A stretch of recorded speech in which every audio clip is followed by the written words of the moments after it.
Gusti Allah dalam Al-Qur'an dawuh, wa man a'rada an dzikri fa inna lahu ma'isatan dzunka wa nahsyuruhum yaumal qiyamati a'ma. Wa man a'rada an dzikri, siapa yang lalai abe dari peringatanku, dari ayat-ayatku, fa inna lahu ma'isatan dzunka, kepadanya diberikan kehidupan yang sempit. Meskipun orangnya kaya terasa kurang, meskipun punya jabatan tinggi terasa sepi, meskipun punya kuasa belum cukup, masih ingin. Karena apa? Dia abe dengan peringatan-peringatan Allah, dengan ayat-ayat Allah. Wa nahsyuruhum yaumal qiyamati a'ma, kelak dibangkitkan di hari kiamat dalam keadaan buta. Di hari kiamat tanya sama Allah, kenapa saya buta sementara saya ketika hidup bisa melihat? Allah menjawab, karena kamu selama hidup abe dengan ayat-ayatku, abe dengan peringatan-peringatanku. Ada majelis ilmu, ada ayat-ayat Al-Quran dibacakan, kamu nggak mau ikut, nggak mau mendengarkan, nggak mau hadir di majelis-majelis ilmu, maka kamu dikasih hidup yang sempit, dibangkitkan di hari kiamat dalam keadaan buta. Dijawab Allah seperti itu. Alhamdulillah, Bapak Ibu jamaah Masjid Al-Mu'min, semoga digolongkan sebagai orang-orang yang cinta mendengarkan ayat-ayat Al-Quran dibacakan, cinta memahami, mendengarkan ayat-ayat Al-Quran dikaji, dan cinta mengamalkan ayat-ayat Al-Quran. Dan ini kehadiran Bapak Ibu dalam majelis ilmu seperti ini sebagai bukti kelak di hari akhir bahwa Bapak Ibu adalah cinta kepada ayat-ayat Al-Quran. Sebaliknya, man amila sholihan min dzakarin aw unsa fahuwa mu'minun falanuhiyannahum hayatan thayyibah. Siapa yang beramal soleh, laki-laki atau perempuan, min dzakarin aw unsa fahuwa mu'minun, dia dalam keadaan beriman, falanuhiyannahum hayatan thayyibah, dia akan diberikan kehidupan yang baik, kehidupan barokah, hidupnya ayam tentrem, masuk kerja, pulang kerja bisa goes, bisa ngurusi masjid ya, bisa ngurusi anak-anak, masih bisa sarapan bareng sama teman-teman, barokah hidupnya. Karena apa? Amal soleh. Itu yang pertama. Jadi bersyukur ya Bapak Ibu bisa istiqomah menghadiri ahad barokah seperti ini. Yang kedua, tidak lupa sholawat serta salam kita haturkan kepada junjungan kita Nabi besar Muhammad Sallallahu Alaihi Wasallam. Semoga kelak, semoga kita dalam hidup diberikan istiqomah oleh Allah Subhanahu Wa Taala untuk terus meneladani Rasulullah Sallallahu Alaihi Wasallam, menghidupkan sunnah-sunnah Rasulullah Sallallahu Alaihi Wasallam. Man ahya sunnati faqad ahabbani, siapa yang menghidupkan sunnahku sungguh dia mencintaiku. Bukti bahwa kita sebagai umat Islam ini tresno, cinta, mahabbah sama Rasulullah, menghidupkan sunnah-sunnah Rasulullah. Man ahabbani kana ma'i fil jannah, siapa yang cinta padaku kelak akan bersamaku di surga. Semoga panjenengan semua kelak berkumpul dengan Rasulullah Shallallahu Alaihi Wasallam di surganya. Amin Allahumma amin, dan mendapatkan syafaat dari Rasulullah Shallallahu Alaihi Wasallam. Amin.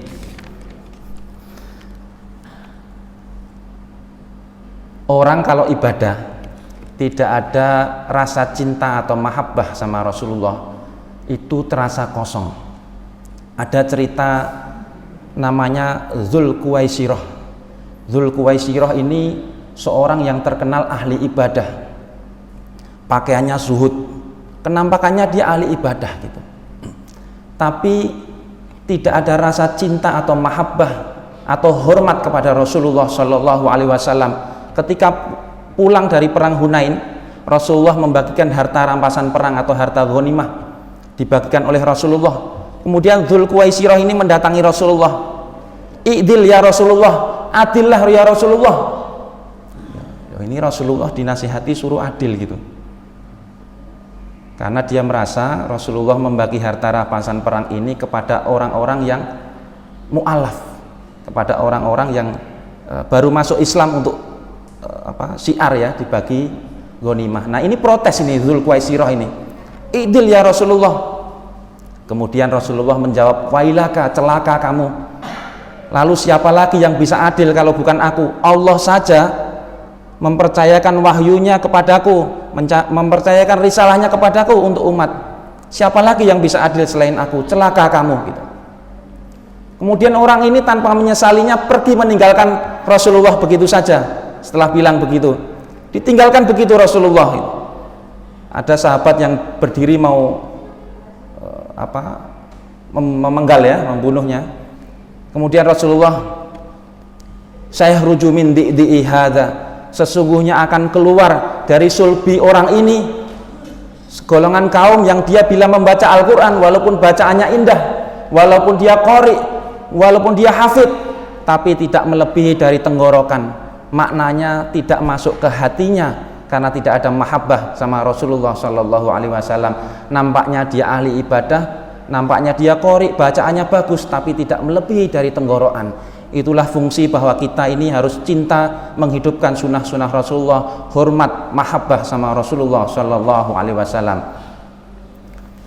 Itu yang pertama.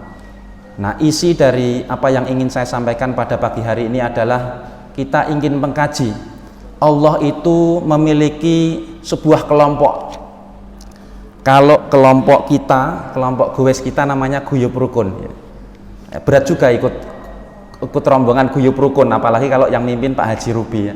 Tanjakannya tinggi sampai Tawangmangu, sampai mana-mana. Untuk masuk ke guyub rukun gowes ini berat gitu, tapi bangga bisa ke Gunung Madu Pak, bangga. Pak Amar foto di Gunung Madu ya. Ada kelompok orang kalau di dunia ini masuk ke VIP itu seneng gitu, bangga. Masuk ke sekelompok golongan ikatan pengusaha, siapa yang hebat, yang terkenal, yang masyhur, bangga gitu. Nah, Allah dalam Al-Quran memiliki klub atau kelompok atau golongan yang itu dimuliakan oleh Allah. Siapa dia? Allah menyebutnya Ibadur Rahman. Ibadur Rahman. Nah, hari ini kita akan membahas nanti secukupnya surat Al-Furqan ayat 63 sampai 68, yaitu golongan Ibadur Rahman.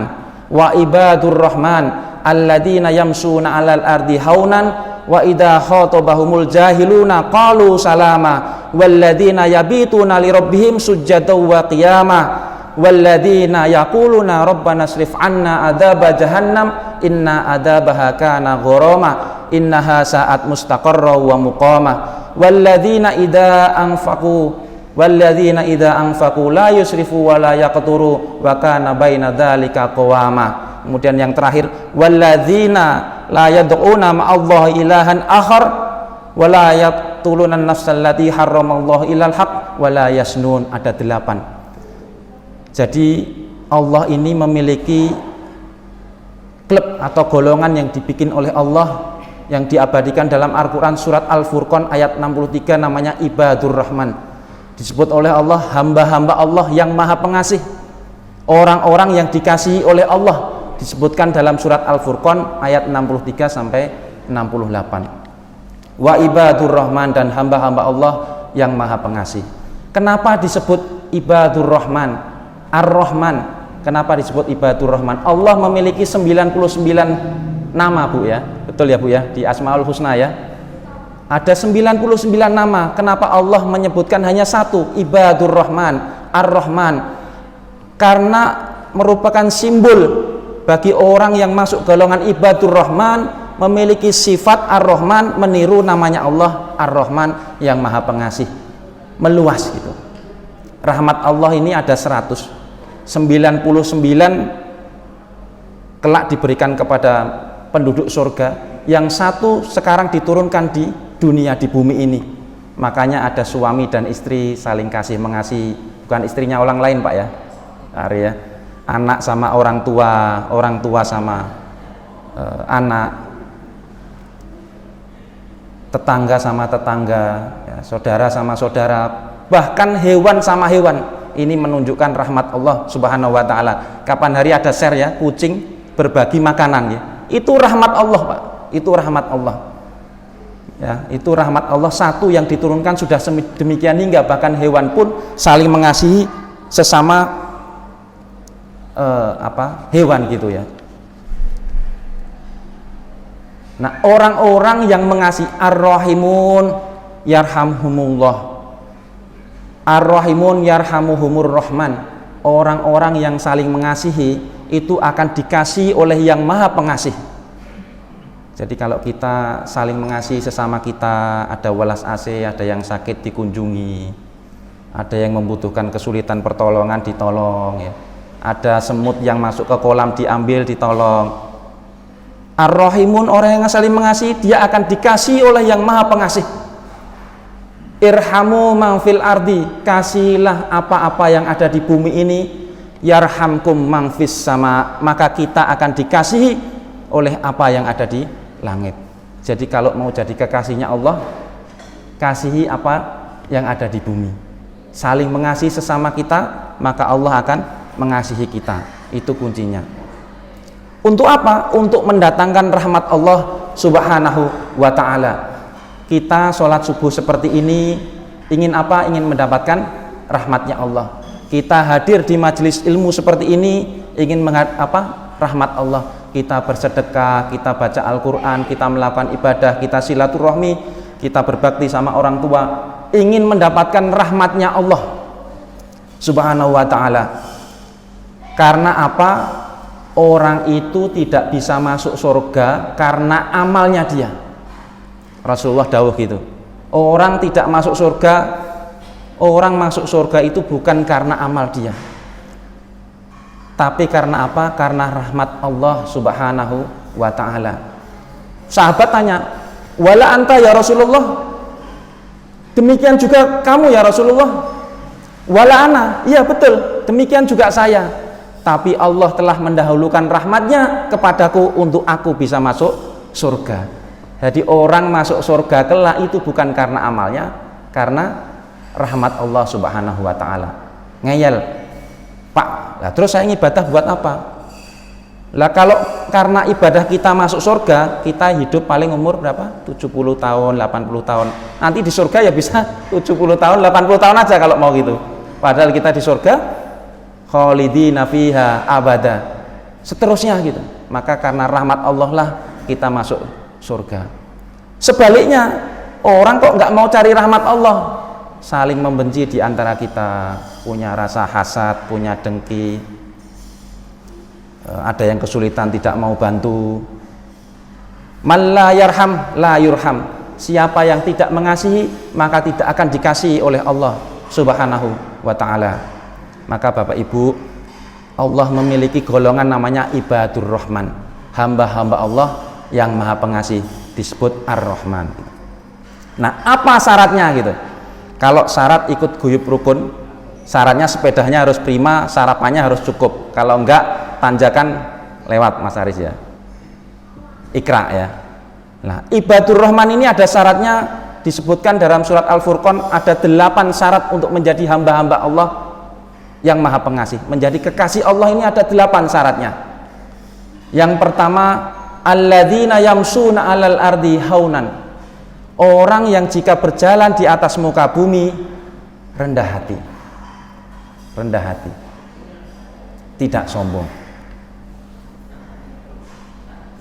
punya ilmu tinggi tetap rendah hati, titelnya banyak tetap rendah hati, kaya raya tetap rendah hati. Wong kaya itu kalau kena corona ya nggak bisa nafas, tetap butuh oksigen ya. Oksigen itu beli satu tabung sewa 150.000, itu 6 meter kubik ya. 150.000 itu habis kalau dipakai terus menerus mungkin 12 jam habis sehari, berarti nggak ada sehari, nggak ada 24 jam. Bayangin itu lemahnya, begitu lemahnya manusia gitu ya. Jalan nggak bisa injak bumi, nggak bisa tembus bumi itu, kita jalan di atasnya itu. Berdiri juga nggak bisa setinggi gunung gitu. Alladzina yamsuna 'alal ardi haunan, kalau berjalan di atas muka bumi rendah hati. Nah, ini ada cerita ini. Ada sahabat itu yang kagum sama sahabat yang lain. Sahabat itu dinisbatkan sebagai orang yang ahli ibadah. Cerita sama Rasul, ada orang sahabat, orang ini ahli ibadah, khusyuk, bahkan mohon maaf janggutnya ini apa? Ya, janggutnya ini tidak pernah kering dari wudhu, tidak pernah kering dari wudhu, ahli ibadah. Suatu ketika dalam majelis Rasulullah, orang itu datang gitu, orang itu datang. Nah, ini ya Rasulullah yang saya ceritakan tadi, orang ini ahli ibadah, janggutnya tidak pernah kering dari wudhu, basah terus. Terus kemudian orang ini mendatangi Rasulullah dan ditanya sama Rasulullah. Rasulullah tadi bilang sama sahabatnya ya, ketika orang itu datang, tapi aku fa inni wajihi arafi sof'atan minasyaiton gitu. Aku melihat orang ini, fa inni arafi wajihi, wajahnya itu sof'atan, bekas tamparan minasyaiton, bekas tamparan setan. Jadi orang yang dianggap tadi sama sahabat ini zahirnya ahli ibadah, janggutnya basah, diceritakan sama Nabi. Begitu orang itu datang di hadapan Nabi, Nabi bilang fa inni arafi wajihi sof'atan minasyaiton. Aku melihat orang ini bekas tamparan setan. Kemudian orang itu ditanya sama Rasulullah Shallallahu Alaihi Wasallam, Fulan, apa kamu merasa di majelis ini, yang hadir di majelisku ini, kamu orang yang paling soleh, kamu orang yang paling baik di antara majelis ini? Orang itu menjawab, ya, aku merasa yang paling baik di majelis ini. Jawab begitu sama Rasulullah. Orang itu meninggalkan Rasulullah begitu saja, pergi meninggalkan Rasulullah, tidak merasa bersalah. Ditegur Rasulullah, kamu merasa masuk masjid ria, masuk masjidnya, majelisnya Rasulullah dia dengan ria. Ditegur Rasulullah, dia tidak merasa bersalah, dia tidak meminta maaf sama Rasulullah, tidak menginsafi dosanya, tidak meminta didoakan Rasulullah supaya tidak ria seterusnya, tapi dia pergi meninggalkan Rasulullah karena dia merasa paling baik dalam satu majelis itu. Makanya bekas tamparan setan. Rasulullah bilang begitu. Setelah orang itu pergi, sholat di belakang. Orang itu sholat di belakang itu. Kemudian Rasulullah bilang, siapa yang mau pergi untuk menggal kepala leher orang itu? Rasulullah bilang begitu. Berdirilah yang pertama Umar bin Khattab. Abu Bakar As-Siddiq. Jangan Umar dulu, Pak Ari sabar. Abu Bakar As-Siddiq. Abu Bakar As-Siddiq. Berdirilah Abu Bakar As-Siddiq. Didapatinya orang itu sedang sholat, lagi sholat, Allahu Akbar, nggak jadi dibunuh, nggak jadi dipenggal lehernya. Abu Bakar balik karena nggak boleh bunuh orang sholat. Ya Rasul, orangnya sedang sholat gitu. Aku tahu kamu tidak akan mampu bunuh. Rasul jawab begitu, tidak akan bisa bunuh orang itu. Siapa yang mau berdiri untuk memenggal lehernya? Yang kedua Umar bin Khattab. Umar berdiri, semangat ya. Belakang jemput orang itu. Ternyata orangnya sedang rukuk. Orangnya sedang rukuk. Nggak jadi dibunuh, orang lagi sholat, lagi rukuk. Nggak boleh bunuh orang rukuk. Balik lagi ke Rasulullah. Ya Rasul, orangnya sedang rukuk. Aku tahu kamu tidak akan bisa membunuhnya, tidak akan membunuhnya. Kemudian yang terakhir Ali bin Abu Thalib. Siapa yang akan pergi untuk memenggal? Berdiri Ali bin Abi Thalib, mendatangi orangnya, dan ternyata orangnya sudah tidak ada, sudah kabur. Dan Rasulullah, kalau kalian bisa membunuh orang itu, tidak akan terjadi fitnah pada kaumku. Nah, ini orang yang merasa paling baik dalam satu majelis, sombong, tidak rendah hati. Dia merasa ibadahnya paling besar, paling tinggi pada Allah, tidak ada tawaduknya gitu ya. La tadkhulul jannah, la yadkhulul jannah man kana fil qalbihi misqala habbatin min khardalin min kibrin. Tidak akan masuk surga man kana fi qalbihi, orang yang di dalam hatinya misqala habbatin, ada sedikit sebiji sawi. Sebiji sawi piye, Pak? Di Microsoft seatom gitu ya. Min misqala habbatin, sedikit sekali, Pak, enggak kelihatan, sumir gitu. Dia ada rasa min hardalin min kibrin, merasa sombong, sifat kesombongan, tidak akan masuk surga walaupun sedikit sekali sifat kesombongan itu. Makanya berat ya, kita kalau menjadi hamba Allah, ibadur rahman, kriteria yang pertama rendah hati. Jadi walaupun kentolnya gede, Pak, kuat, goes, tenang gitu ya, tenang. Nanti endurance-nya paling sampai ke atas, yang lain dah ngos-ngosan gitu, kira-kira begitu. Ini rendah hati.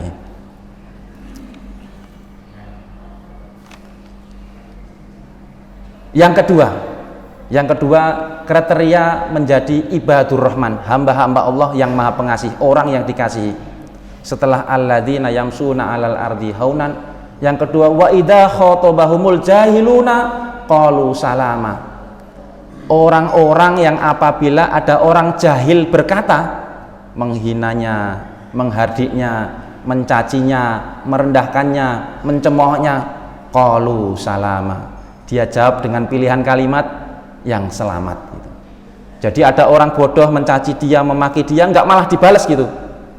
Pendek kamu, alah kamu keriting. Kamu hitam, alah kamu pesek gitu. Jangan gitu.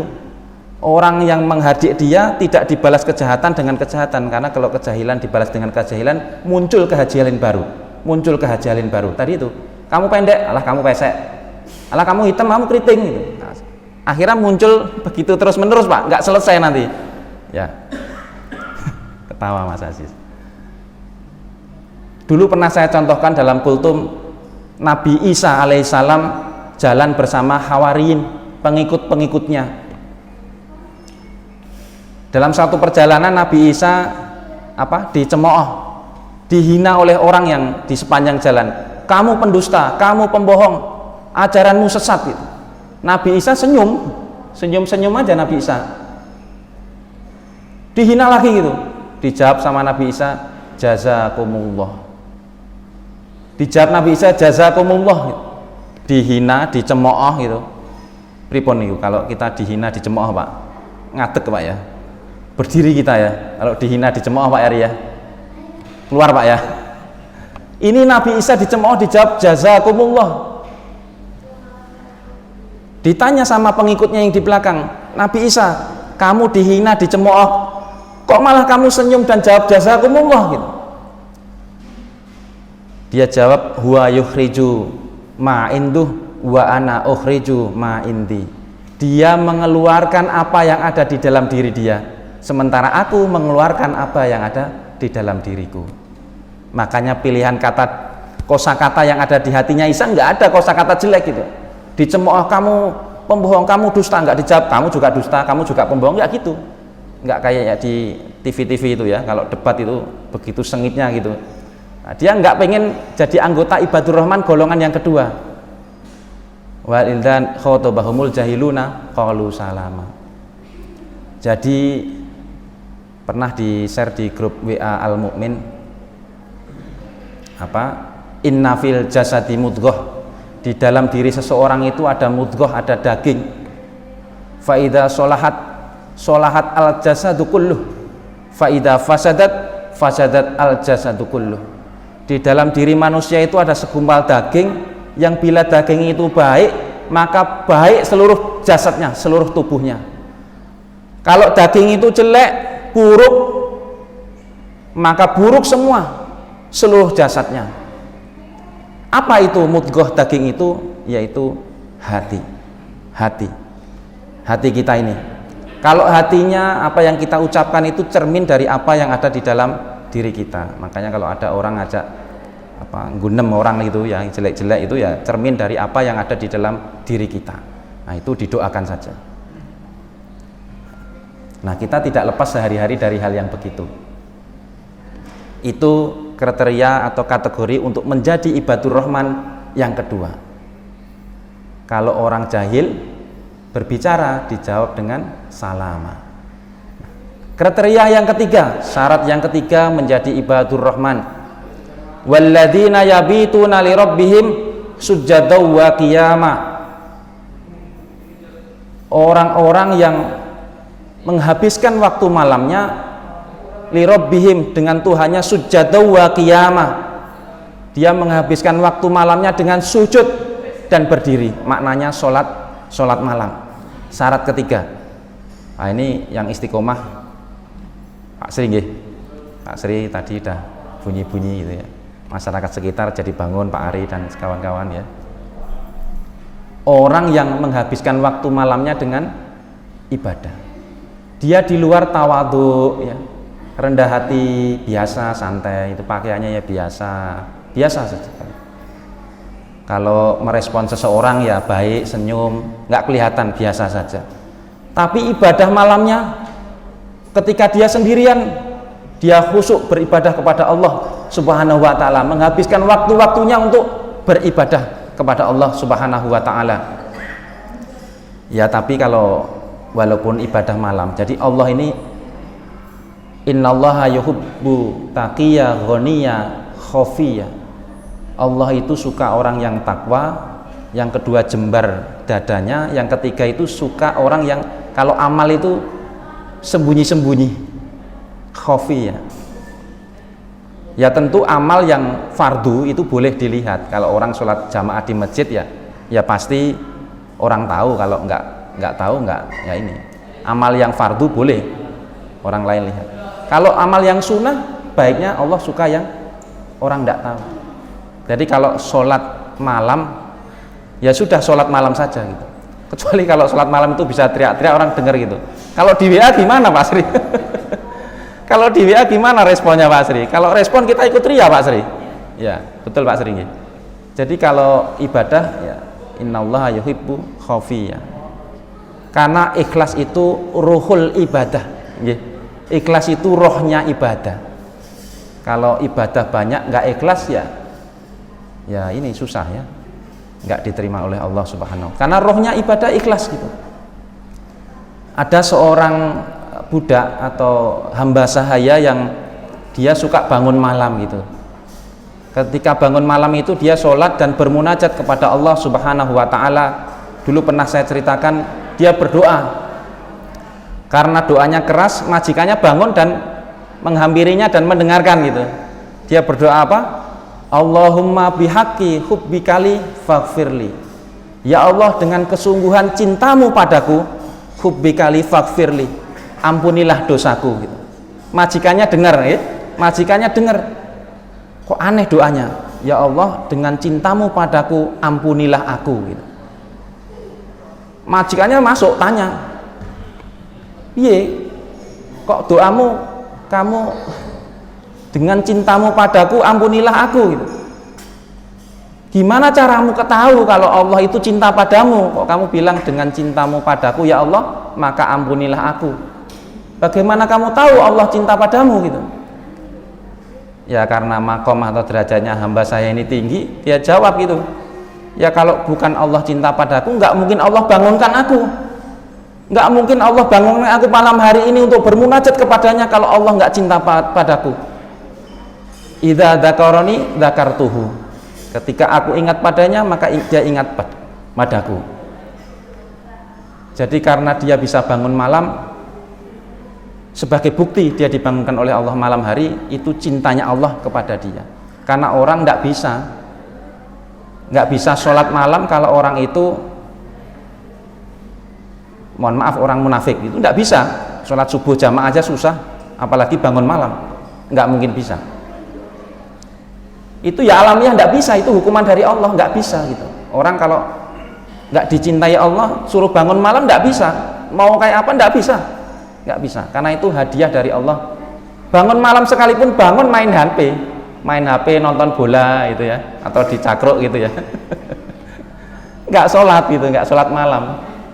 Nah ini tanda orang dicintai oleh Allah Subhanahu wa taala. Dan tanda orang bertakwa ya sholat malam itu. Orang soleh itu tandanya sholat malam itu. Kalau ibadah lain bisa dilakukan oleh orang-orang biasa. Sodakoh itu sesama, mohon maaf, sesama wanita tunasusila saling bantu, saling traktir.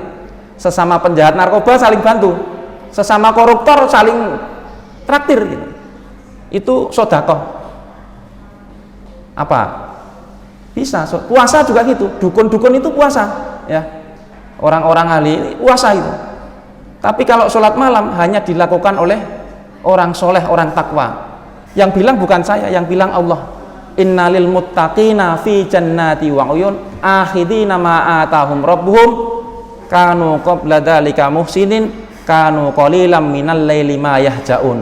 Dia kalau malam itu sedikit sekali tidurnya. Untuk apa? Untuk sholat, untuk beribadah.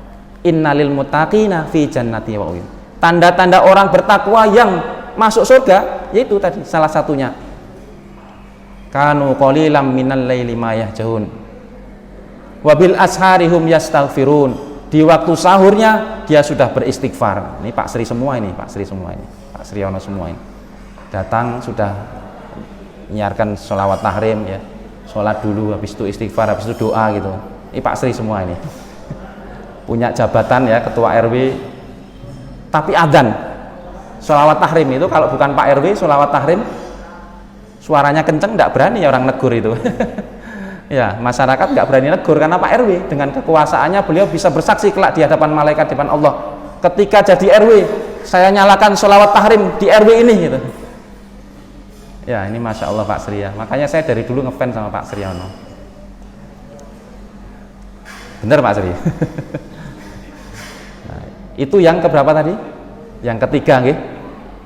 Rendah hati, menjawab dengan salam. Yang ketiga kalau malam ini sholat malam.